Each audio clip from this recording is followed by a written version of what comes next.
Welcome, it's Lauren here from Acting Classes in Perth. Thank you so much for joining us. This is episode number 23 of the Acting Classes in Perth Your Questions Answered daily show. The show where I sit down with you and answer all your acting related questions at 7 p.m.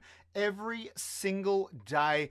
I can't believe we are already up to episode 23. Super excited, super pumped. Keep all the amazing questions coming. I'm loving it. And of course, you are most likely watching this live, for which you're doing it on Facebook Live or YouTube Live. We stream there simultaneously. Or you could be listening to us in the future on iTunes.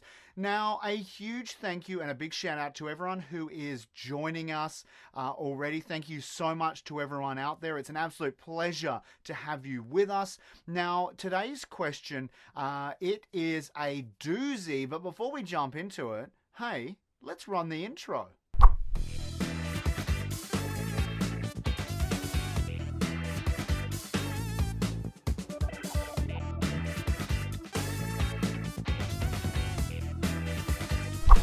Okay, so today's question comes in from Sharon, but before we get to that, if you are watching us now, please give us a big thumbs up. We would love to know that you're out there. Say hello, leave a comment, ask a question. I would love to know you there, and I try to get back to everyone as quickly as I can. Now, today's question comes in from Sharon. It's a great question. So, hey Sharon, what's your question? Hi Lauren, it's Sharon. Just wondering if there's any tips you've got for doing a good audition. Thanks a lot. Bye. Sharon, thank you so much.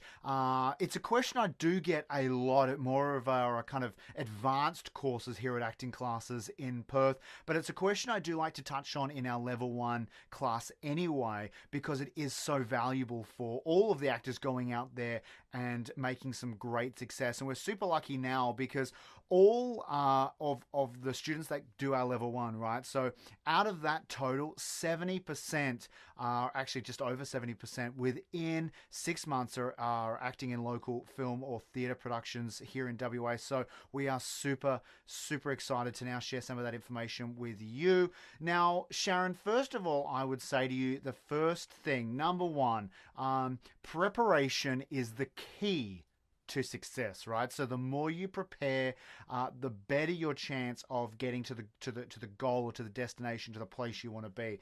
And that applies with auditions as well. It's so important for you to put as much preparation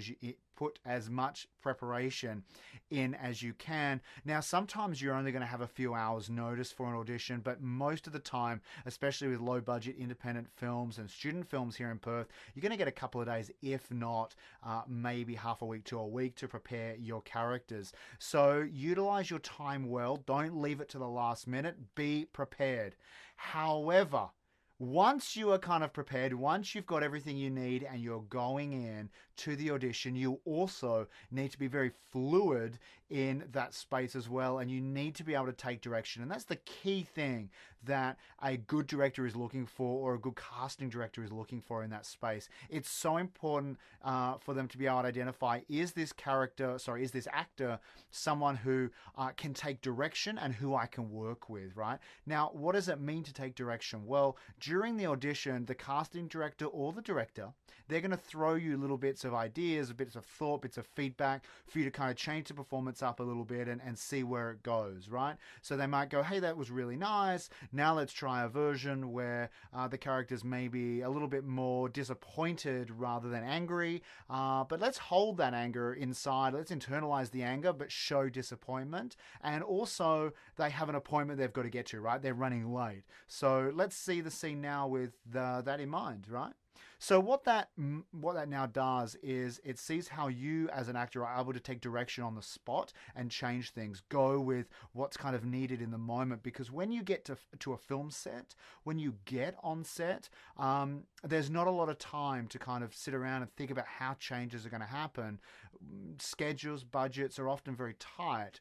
And so what we need is to know, can you as an actor, when we're under a lot of pressure, can you take direction on set and make a change when it's needed?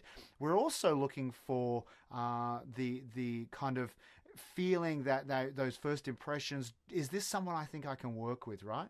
So go in with a really positive attitude, be really friendly, be yourself, be relaxed, because remember, they are not there. The casting directors, the director, maybe a producer's there, maybe someone's filming it, like a camera operator. Maybe they're there.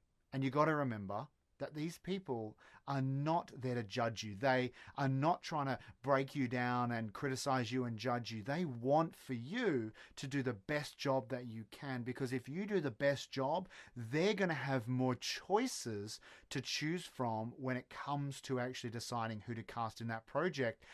So they actually want for you to do the best job that you can. They're not seeing whether you can act or not, right? We assume you can act. You're at an audition. Okay, so make sure you try to center yourself and be really kind of focused, but yet also quite relaxed, and just go in and have fun. An actor I used to work with a lot, David Partridge, he said he'd just go into an audition and just have a whole lot of fun.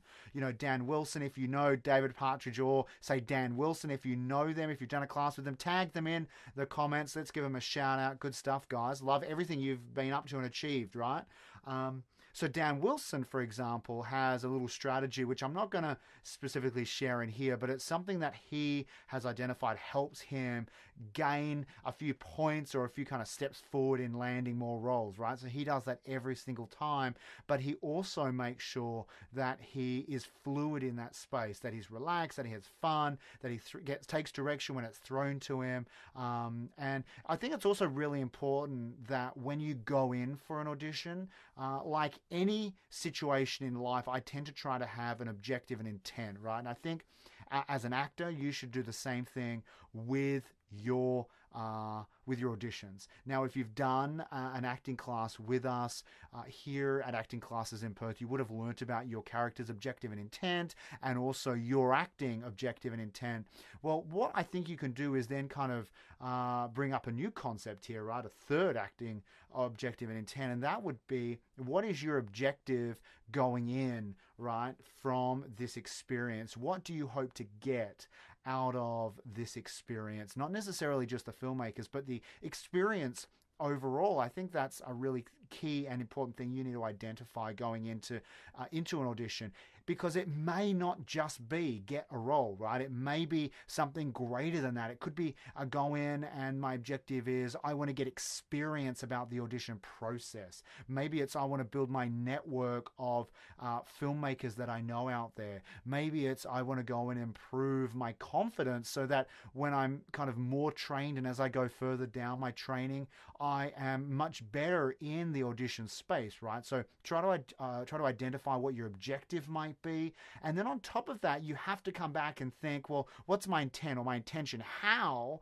am I going to work towards achieving that? I think you should definitely consider having an objective and intent, not only with everything you do, but specifically with your auditions. And finally, Sharon, I know I'm throwing a lot at you here, Sharon, and I hope you appreciate that. It's a great question, and I really want to give it the time and effort it deserves, okay? So the final thought would be something I say to a lot of actors, in fact, every actor that I work with at Acting Classes in Perth, and that is, don't just go in preparing one version of the character that you've read on the brief, right? The casting brief. I want you to prepare maybe 2, 3, or up to 5 versions of that character, so that when you go into the audition, you can kind of say, hey, look, I've got these 3, or let's say 5 different versions of a character. I've got, and you explain them, right?